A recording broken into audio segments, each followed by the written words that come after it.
Now, the fickle world of showbiz has been at odds with itself this week. On the one hand, Hollywood gossip columnists have criticised 61-year-old Cher for putting on weight, for applying youthful-looking makeup and wearing a brassy red wig. Meanwhile, they've also been quick to condemn the soul legend Aretha Franklin for not making an effort. She was pictured at this week's Grammys looking slightly larger than life. So, damned if you do try to turn back time, and damned if you don't. This week, it was revealed that almost 9 million British men over 60 are turning to pill popping in order to reverse the ageing process. So what's the answer? Go down fighting all the way, or take it lying down? Here to discuss are Sun columnist Kelvin Mackenzie, Steve Wright's Radio 2 co-host Janey Lee Grace, and the woman who popped 65 pills a day in an attempt to achieve eternal youth, Aggie Mackenzie. Welcome. I've got to address this one first, Aggie, because I've got this I'm glad you pile have. of... Because it says Aggie's daily pill-popping cocktail here. 1 vitamin B complex, 1 ginkgo biloba, 1 guarana, 1 barocca, 1 cod liver oil, 1 glucosamine, 24 Chinese medicine painkillers, 24 Chinese medicine energy pills, before you go any 3 further- ibuprofen, 4 6-arnica tablets and 2 paracetamol. Right.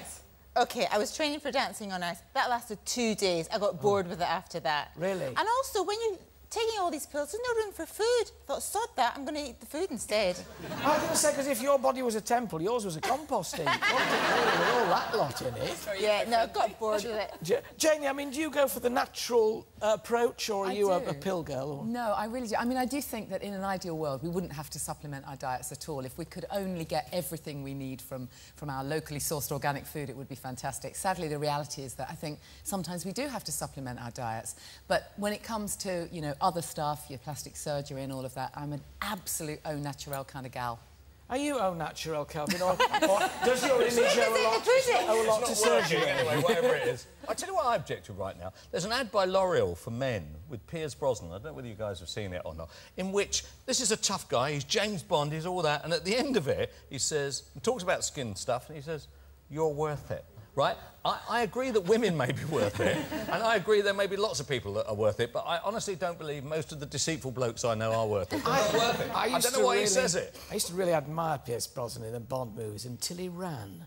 And when he runs, he looks like a Nancy. He does. Have you seen him? It's Nancy Bond. It's okay for guys to look rugged, isn't it? You know, the pressure on women as we get older is just immense to, you know, for creams and potions and supplements and surgery. But men, you can grow old gracefully and get rugged. Don't you kid yourself. We worry about our looks every bit as much, and there's a difference between rugged and rubbish, Aggie. But how much do men actually do about their looks? You know, it's OK for a guy to have a paunch. People don't say anything, but if you're a woman going around with a paunch, it's just not attractive, is it? I think a lot of guys... It's not a paunch you're worried about with women, it's when people walk in front of them with a red flag, you know, to warn people to get out of the way. No, I mean, you have Nick Ferrari on. Now, here's a man who hasn't looked after his temple, has he? I mean, you... It's more a cathedral, really. Yes. But, Aggie, you were slagged off something rotten by Jason Gardner. I thought you were very brave to take it. I mean, on Dancing on Ice, he was I'd say very gracious, actually. Yes, no, he didn't pull his punches, did he? No, that's right. That's right, he described me as an OAP. Hold on, he didn't do his arithmetic properly. No, he's right, I couldn't skate. I was the worst skater, but I did try. I tried very, very hard. I gave it my best. I absolutely did. I could do no better. But does it mean, then, when somebody is every week like that, going not just at your skating prowess, but at your appearance, and it is at your appearance... It did start to get to me. It really did start to get under my skin, actually, and you know, I wasn't very confident anyway, and then the judges going at me everywhere, I thought, you know what?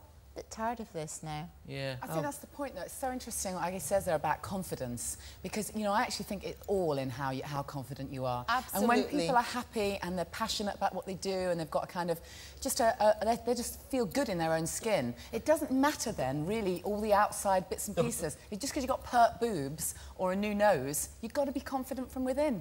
But the issue is that when you see these women who've had quite serious work on their faces, they are shockers. They are complete shockers. And by the way, there's no way of disguising it. That rather startled look, as though you've just lost your wallet, or you left your mobile phone with one eyebrow slightly higher than the other one.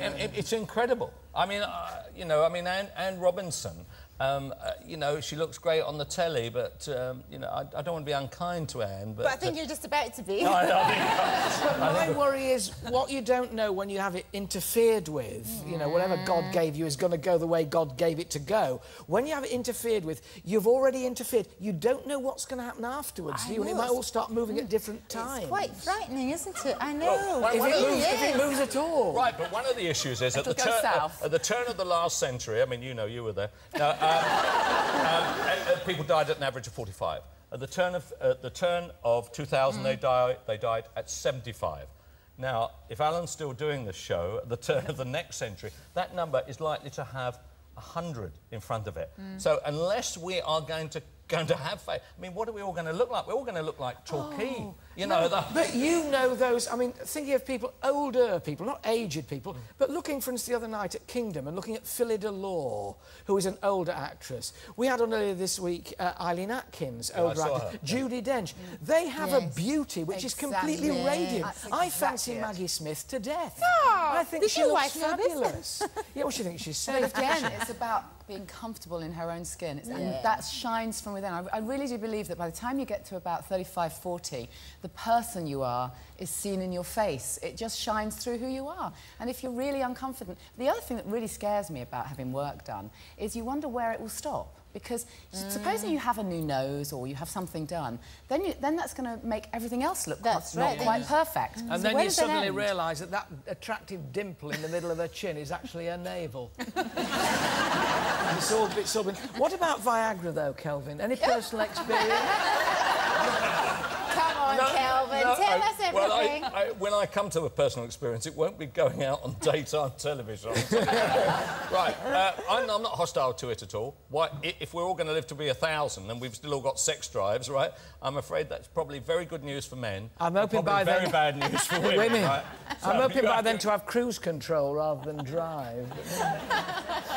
But there we are, still going at 100. It may not be necessarily attractive. More and more men are going for it, apparently. Yes, they are going for it, and they will continue to go for it. Men, your libido, you know, when you least can use it, is at its highest at 14 years old, right? After all that, it's all downhill, right? Whereas with women, it's the reverse. So there we are, you can have women of 70, desperate, and blokes gasping for air on the floor. That can't be right.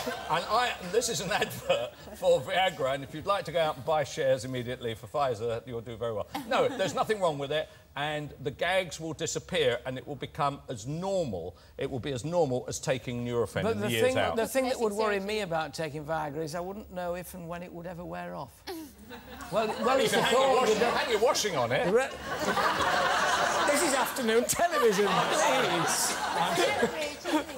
Aggie, but now that you've stopped the pill popping, now that you've stopped doing dancing on ice... after 2 days I did. Anyway, yes, nothing now, then? No, I do. Actually, I take cod liver oil supplements and glucosamine, and when I remember the ginkgo biloba, that's for memory, but, you know, sometimes I forget to take it. What are you hoping that all this will do for you? Well, as Kelvin says, we're all living longer now, so I think we need to take responsibility for our health, and so it's just kind of... you know, trying to keep things going a bit longer. I do have stiff joints, so the cod liver oil helps there. I'm sure it does. When we were chatting, that's a great line from you. Great line from you. I said, well, how old are you? She said, don't be so disgusting. I said, well, give us a cheese. I said, give us a clue. She said, well, older than Kylie and younger than Madonna. I thought that was a great line. Perfect line, the perfect age to be. My thanks to Kelvin, to Aggie, and to the very, very well-preserved Janey.